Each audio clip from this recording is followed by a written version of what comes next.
The ticket said resolved. The webcam said otherwise. Night mode on, motion alerts stacking like teeth. No faces in frame, just something closer than focus. This is Lermo Stories. Real logs, real proximity. Lock the door, leave the screen on. I don't usually write about my work experiences, especially not here, but something's been happening at the museum that I can't ignore anymore. I need to get this out before I start doubting my own sanity. I'm a tour guide at the Natural History Museum downtown. It's an old place with lots of artifacts, fossils, taxidermy, and what interests me most, the statues and figures from ancient cultures. Usually, the museum feels static, quiet, and peaceful during the day, but after hours, it's different. The atmosphere changes, and lately, so have the exhibits. It started small. I noticed a carved wooden figure in the Native American hall that was facing a different way than when I last saw it. I thought maybe the cleaning staff moved it, but no one admitted to it. Then, during a private tour, I noticed the same figure had shifted again, now angled toward the doorway. Nothing else around it moved, just that one. A few nights ago, while doing my rounds before closing, I passed the South American exhibit. I stopped to check on a group of wooden statues I've been showing visitors lately. When I look back after explaining a bit, one statue had moved from its shelf to the floor. I swear it wasn't knocked over. It was carefully placed on its side, almost like it had been laid down intentionally. I asked my colleague Mark about it, but he just laughed and said, maybe the statues wanted a break. I didn't think it was funny. What's creepy is the way these statues seem to subtly change positions or angles, never drastically, but just enough to notice if you're paying attention. It's always the wooden figures or carved statues from old cultures. Nothing else moves. The dinosaur bones, the minerals, the fossil displays stay put. At first, I blamed my eyes or exhaustion. Maybe I was overthinking, but then I started hearing noises. Soft, shuffling sounds in empty halls, like footsteps but too light and irregular. Sometimes there's a faint scraping noise near the statue cases. No one's ever around when I check. Last night, I stayed late alone to see if I could catch what was going on. As I walked past the African tribal masks, I felt cold air brush past me, though all the windows were shut. When I glanced back, one mask had turned its gaze away from the wall and seemed to be looking right at me. I can't explain it. I'm not someone who believes in hauntings or the supernatural, but this place feels like it's watching me now. I've started writing everything down, the time, the exhibit, what changed. If I'm right, maybe I can figure out what's happening before it gets worse. Or maybe I'll just prove to myself that I'm losing it. Either way, I'll post again soon. I'm back with more notes. Things haven't gotten better. If anything, they've gotten harder to explain. Since my last entry, I've kept a close eye on those statues that keep moving. I've started calling them the living statues in my head, though I don't mean they're literally alive. It's just the way they shift, like they have their own will. Every night, I check their positions against my notes. Some are back where I left them, but most have moved slightly, and sometimes in ways that don't make sense. Last week, I had an after-hours tour with a small group. I usually prefer these because the quiet helps me connect with the exhibits. We stopped in the hall with the carved wooden figures from South America.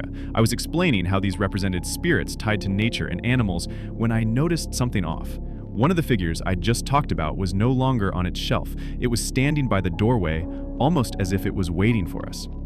I asked the group if anyone had touched or moved it. Nobody admitted to it. I even scanned the security footage afterward, but it showed the figure in its original place the entire night. The air felt heavier after that, colder too, like the room was holding its breath. My voice sounded different when I finished the tour. Even the visitors seemed quieter than usual. Since then, I've been trying to keep a strict routine. Every night before closing, I check the positions of the statues, document any changes, and look for any signs of damage or tampering. Nothing ever explains the moves. The cases are locked tight, the cameras don't show anyone near, and the cleaning staff stick to scheduled hours. Yet the statues keep moving. It's hard to say if I'm imagining this or if the museum itself is playing tricks on me. Maybe it's just an old building settling, or maybe my mind is piecing things together in a way that feels like a story. But last night, something new happened. I was alone again, walking through the hall where the Native American figures are displayed. The place felt unusually quiet, too quiet. I stopped in front of one statue I'd been watching closely. The figure was a carved elder holding a staff. I'd seen it tilt slightly before, but this time it was different. When I looked again, the statue's head had turned almost completely to face me. I froze. I don't remember moving or blinking. It felt like the room was waiting for me to say something. Then I heard a faint noise, a scraping sound like fingernails tracing wood. I told myself it was the building, that I was tired. I left quickly after that.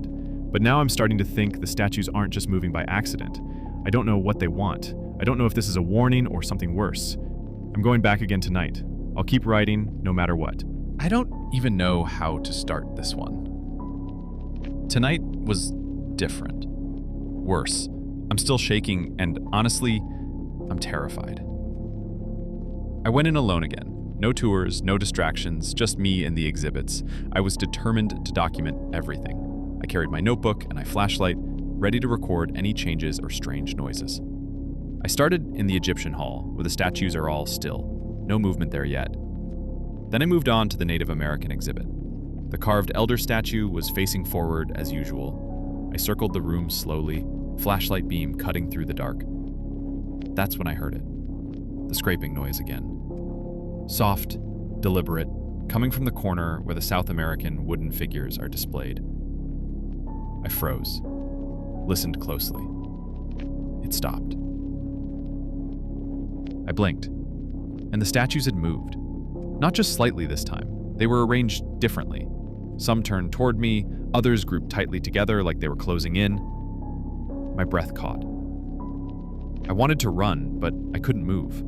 The air felt thick, heavy with something I can't describe, like the whole room was holding its breath, waiting for me. Then I saw it.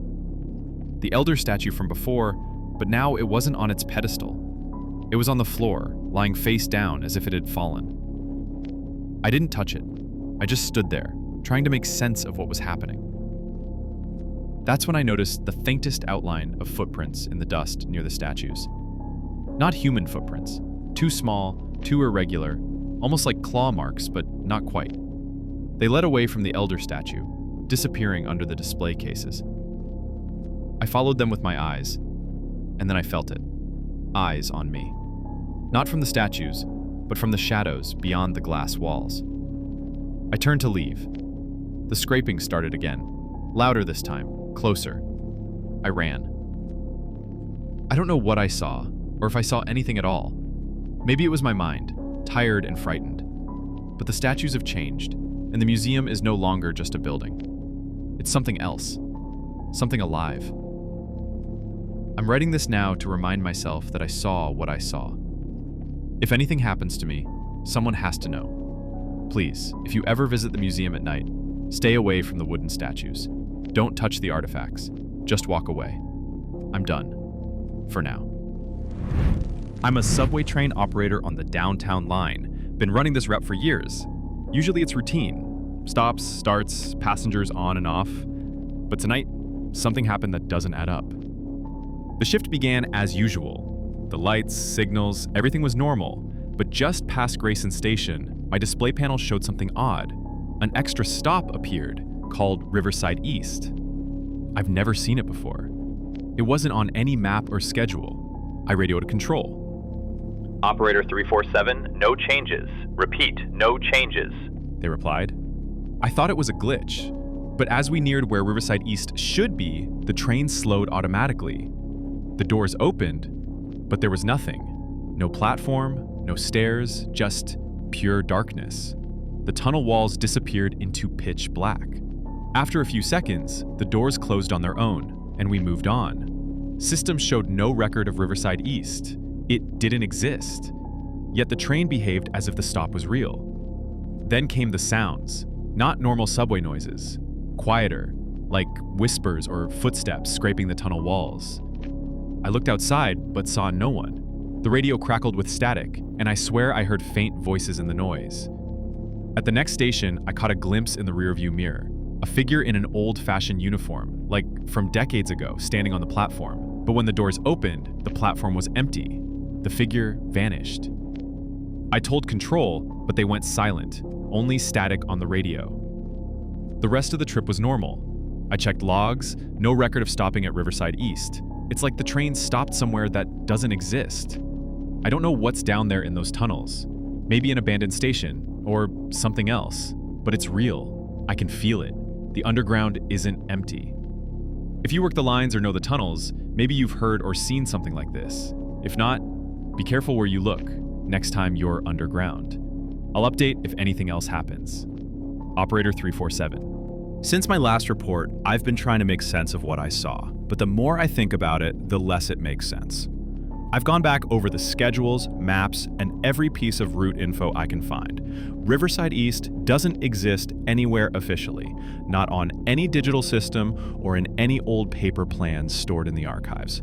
I even asked some of the old-timers at the depot, guys who have been running these trains for decades. None of them remember a stop by that name. One of them told me that the tunnels used to have extra branches that were sealed off long ago, but none that matched the location or description of what I saw. It's like the station just appeared out of nowhere. The weirdest thing happened last night on my next shift. I was cautious, watching every monitor, listening closely for those whispers or noises I heard before. The route was quiet at first. Then, coming out of West Park Station, the display flickered again. Riverside East popped up on the schedule like before. The train slowed, just like last time, and the doors opened to that same emptiness, nothing but darkness. This time, though, I caught something on the platform. It wasn't a figure or a person. It looked like a pile of clothes, but oddly folded and arranged, almost as if someone had been standing there and vanished. No footprints, no other signs of life. Just the silence and cold air coming through the open doors. I felt a chill run down my spine. The radio was dead silent.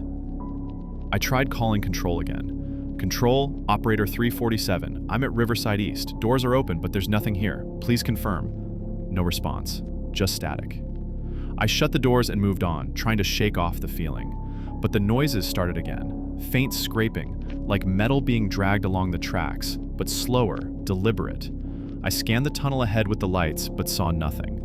When I arrived at the next station, I looked back once more. The platform was empty, no sign of anything except that cold, hollow feeling. After I finished the run, I stayed in the cab and checked all the cameras, nothing unusual. But the train's internal system logs showed multiple door openings where there shouldn't have been any. The system's timestamps didn't match the recorded times either. It was like the train stopped in another dimension or time, then returned without a trace. I don't know what Riverside East is, or why it appears only to me. Maybe it's a leftover from the old tunnels, or maybe something else entirely. I'm starting to think it's watching, waiting. I'm going to keep my recorder running on my next shift. Maybe if I capture something on tape, I'll finally have proof. For now, I'm just trying to stay focused and not let it get under my skin. But I have this sinking feeling that whatever it is, it won't stop showing up. Operator 347. I promised myself I'd keep a clear head, but after what happened last night, that's impossible. I recorded the entire shift like I planned. The moment Riverside East showed up on the schedule again, I hit record and stayed alert. When the train slowed and the doors opened to that familiar darkness, I scanned the platform with my flashlight and the cab cameras. No figure, no pile of clothes, just empty blackness stretching beyond the platform edge. Then the sound started. Faint at first, whispers echoing through the tunnel, barely audible. I played back the audio later. It was a low murmur, almost like a conversation, but distorted and fragmented. Words I couldn't make out. Suddenly the lights flickered and the train's monitors glitched, showing static and distorted images for a split second. In one frame, I caught something. A shadowy shape just at the edge of the platform, like a person, standing perfectly still. When the screen cleared, it was gone. I felt an overwhelming sense of being watched. My skin crawled. Then the train started moving again, but slower this time, as if reluctant to leave. I checked the controls, everything normal, the radio came to life, but instead of the usual voices, I heard a soft, scratchy voice, repeating one phrase over and over. "Don't leave me here." I froze. The voice was faint but unmistakably human. I called control, but they didn't respond. The voice continued, fading into whispers as we pulled into the next real station. I reviewed the recordings afterward. The voice was there, eerie and clear, but no one at control heard my calls, and no other trains reported anything. I'm done pretending this is some glitch or hallucination. Riverside East is real in some sense, but it isn't on any map, and no one officially knows about it. Something or someone is trapped there, tied to that empty platform. I don't know what they want or why it appears only to me, but I'm scared. Every time I pass that spot, the air changes. The tunnels feel heavier. The silence isn't empty. It's waiting. I'm turning in this report with everything I have. If you're reading this, be careful in the tunnels. Watch the displays, listen closely, and if you ever see a stop that shouldn't be there, don't get off, because sometimes the subway takes you to places you can't leave. Operator 347. I own a small pawn and curio shop on the outskirts of town. It's the kind of place that looks forgotten, with peeling paint outside and dusty shelves inside. The kind of place where people drop off old things they no longer want, hoping someone else will find value in them. I've been running this shop for years. It's not much, but it pays the bills, and I like the quiet. Over time, I started to notice something strange. Items I sold would come back. Not returned by customers, but just back on the shelves, as if they never left. I'm not talking about a simple return policy situation. These were things that had been gone for weeks, sometimes months, sold and paid for. No one came back with them, and yet they appeared again. At first, I thought I was losing my mind, or just misplacing things. One time, a pocket watch disappeared from the case and then showed up again. I checked my sales log. It was definitely sold. The man who bought it was quiet, paid in cash, and left. I even called the number he gave, but it was disconnected.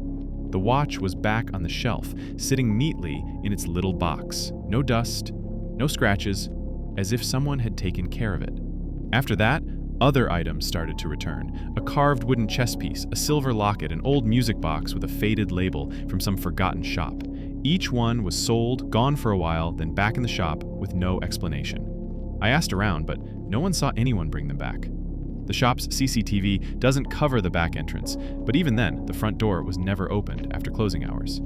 The strangest part is that these items don't come back damaged or broken. Sometimes they're cleaner or more polished than when I sold them. It's like someone's been caring for them in secret.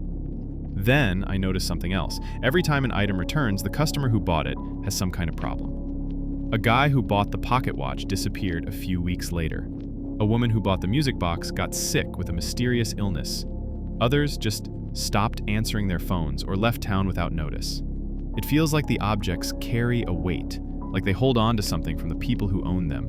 And when they come back, it's because whatever it was can't be left behind. Yesterday, I found an old pocket knife on the counter. I didn't put it there. I remember selling it to a nervous man over a year ago. The knife was clean, sharper than I remembered. Under it was a folded, worn piece of paper I hadn't seen before. The note had just 3 words: "Don't let it leave." No signature, no further explanation. I've been staring at that note for hours, wondering if I should just get rid of the knife or lock it away, but something tells me this isn't just about objects. It's about something tied to the people who bought them, or maybe to me. And just as I'm writing this, the bell over the door jingled. I'm alone in the shop, no one is there. Since finding the note under the knife, "Don't let it leave," I've been on edge. The shop feels heavier, like the walls watch me. The doorbell jingles when no one's there. Footsteps echo from the back room, though I'm alone. Something's wrong. I check my sales records, looking for links between returned items and buyers. The stories are disturbing. Harold bought a silver pocket watch. He vanished 3 weeks later. No calls, no clues. Marlene bought a music box, fell ill with a mysterious sickness, then left town without a word. Simon, who bought a carved chess piece, stopped attending classes and disappeared. His apartment was empty. None returned the items, yet the objects came back to me, untouched. Who or what returned them? Why? One night, I stayed late. The shop was quiet except for creaks. Suddenly, the bell jingled. No one was there. Footsteps shuffled from the back room. I called out. Silence. The next morning, I found a silver locket on the floor. Not there before. Inside was a faded photo of a smiling couple. On the back, "Forever with you." The photo felt heavy, as if holding a secret. That night, I dreamed of the shop filled with faces, people connected to this place. The locket was still in my hand when I woke. Yesterday, I found another note in a dusty crate. "They're watching. Don't let it leave." I don't know who they are or what it is, but I feel watched, eyes always on me. I'm scared to close the shop, yet I can't leave. This place is more than a store, it's a trap. Things people try to forget don't leave, they come back, along with their stories or their shadows. I don't know how to explain what happened next, and honestly, I'm still trying to make sense of it. After the second note, "They're watching, don't let it leave," I felt like I was under a microscope. Every shadow in the shop seemed to twitch. Every creak sounded louder, closer. I started locking the back door, even though it never seemed to open by itself. I kept the lights on after hours, but it didn't help. A few nights ago, I was closing up when I noticed something strange on the floor near the register. It was the pocket watch Harold bought, ticking softly even though I'd put it away months ago. I didn't bring it out. I didn't touch it. It was just there. I picked it up and the ticking stopped. In its place, I noticed a tiny scratch along the back, a date, one that hadn't been there before. The day Harold disappeared. That's when I realized the objects aren't just returning, they're marking time. Marking something about the people who bought them. Maybe it's a warning, maybe it's a record. I put the watch down and looked around the shop. The air felt thick, like the walls themselves were holding their breath. I felt eyes on me. Not from a person, but something else, something old. The next morning, I found another note taped inside the music box Marlene bought. It read, "Keep them here, keep them safe." I don't know what "them" means, but I'm beginning to think the shop isn't just a place for old things. It's a prison for the objects and maybe for the people who once owned them. Last night, I heard the bell jingle again. I opened the door, but there was no one, just a chill that ran down my spine. Then I saw it. A shadow slipping past the back door. Too fast to be human. The door was locked. No one should have been there. I'm writing this now because I don't know how much longer I can stay. The shop feels like it's alive, and it's holding on to everything and everyone. If you ever come across an old curio that seems to want to be left alone, listen.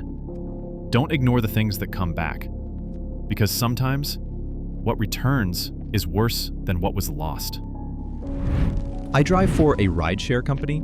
Usually it's just people going home to friends or late night shifts, nothing weird. But the past few nights, something's been off. I'm sharing these dispatch logs because I don't know where else to turn, and maybe someone here can tell me what's going on before I lose my mind. Log entry 1. Pickup request. Downtown district. The passenger was a woman, mid-30s, dressed casually, but neat. She got in the back without a word. Destination? Just somewhere quiet, she said, voice barely above a whisper. I shrugged internally and started driving. It was an odd request, but not unusual for the night shift. Halfway through the ride, I glanced at the rear view mirror. The seat behind me was empty. My heart skipped a beat. The radio was still humming softly, the quiet hum of the engine too. I blinked, looked again. Nothing. No woman, no sign she'd been there. I called dispatch. Is there a note about this passenger? They checked. No, the ride was logged normally. She was supposed to be there. I stopped the car. No one in sight outside, no messages from the passenger. I waited a few minutes, then canceled the ride as passenger no-show. Log entry 2. The next ride came almost immediately.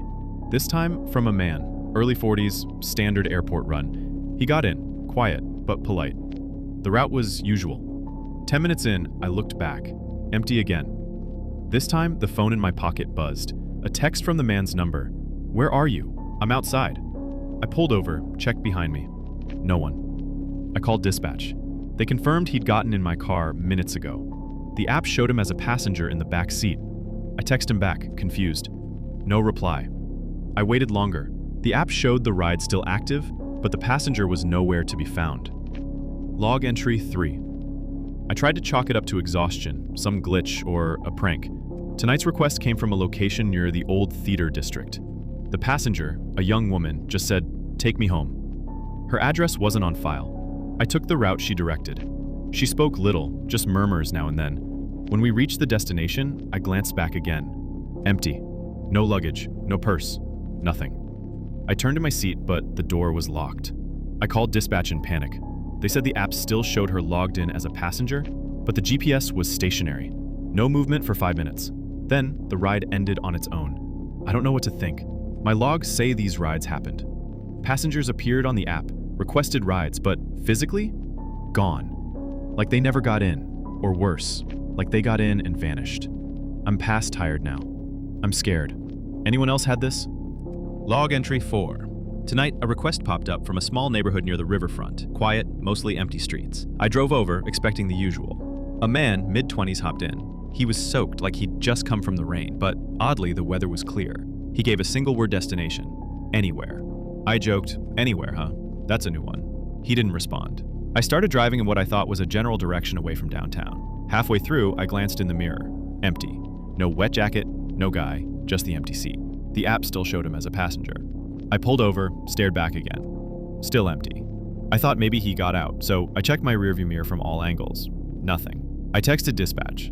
Passenger disappeared mid-ride. What do I do? They replied, keep driving to destination.